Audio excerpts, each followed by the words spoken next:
Good morning. Time for another Mad Scientist Tech Talk. There's a follow-up from the car that came in on Saturday.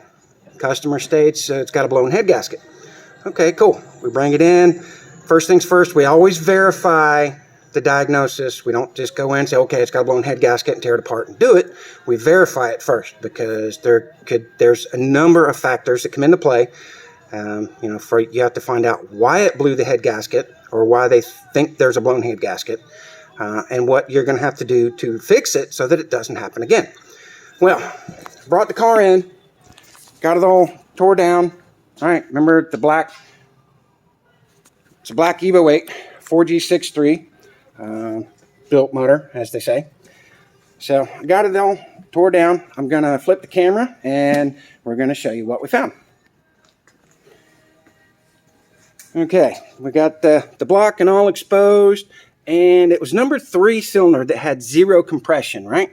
See that piston, a lot of carbon buildup on that one, not so much on that one. That one's absolutely clean, and I'll show you why in just a second. And that one is so-so, okay? Looking at the head gasket, there is some burns on the head gasket, okay? Yeah, right there, that's cylinder number 3. That's that side, and flip it over, and there's nothing on the top. Okay, maybe a little, well, that might be where I picked it up and slid it, where me and the FNG did that. All right. So, that's the block side of things. That's the head gasket. Now, I'm going to flip the camera one more time, and I'm going to do a walkthrough of the actual cylinder head and what the problem really is. Okay, we've got it going from front to back. Cylinder 1, 2, 3, and 4. And lo and behold, look at that. We have melted valves, okay? Now, if you look at all the valves, to me, it looks like this motor has been running very, very lean for quite some time. Okay, it's just a little crispy and stock valves, not a big deal in an Evo that's not making a bunch of big jam. Well, you look up in the cylinder, and there's a bunch of, looks like tar, crud, buildup in it. So it's been pulling from somewhere. We're going to block off the EGR port. There's a little ball of just goo that we pulled out of it upon inspection. But cylinder number 3, melted valve. Okay, luckily I've got parts in stock. This would be a fast turnaround kind of deal.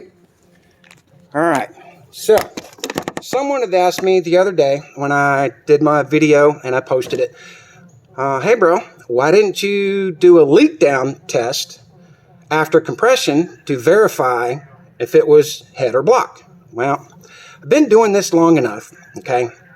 And what it comes down to, if it was just a blown head gasket, you would have had, your compression numbers would have told me the story.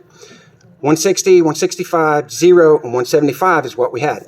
A blown head gasket, a lot of times you'll have cylinders, 2 cylinders adjacent that will have similar very low numbers, okay? Because the compression and stuff can leak in between the cylinders, between the head and the block. When you have an engine that goes 160, 165, 0, and 175, okay, that tells me the head gasket is technically intact, and that's not really the cause of the problem. So at that point, the head needs to come off anyway, but the valves are what is your sealing point. Your piston rings are your sealing point, okay? Been doing this long enough, sometimes you just have a feeling, and it's only the experienced techs that can do this, and they do it all the time. So that's why I don't worry about a leak down test in a situation like this. Now, had I had low compression numbers across the board, say they were 110, 120, 130 across the board, then I would have done a leak down test to determine, all right, where am I losing my compression? Is it in the head? Is it in the block? Is it going by the piston rings? So that's why I didn't do a leak down after compression. So verified, we've got all the parts in stock that I need to fix this. We'll have it back together and up and running in no time. I'm hoping by the end of the week if I can get my machine shop to do a quick service, surface check, valve job, and all that stuff on it. So, all right, guys. Thanks for watching. Mad Scientist Tech Talk. Time to get back to work.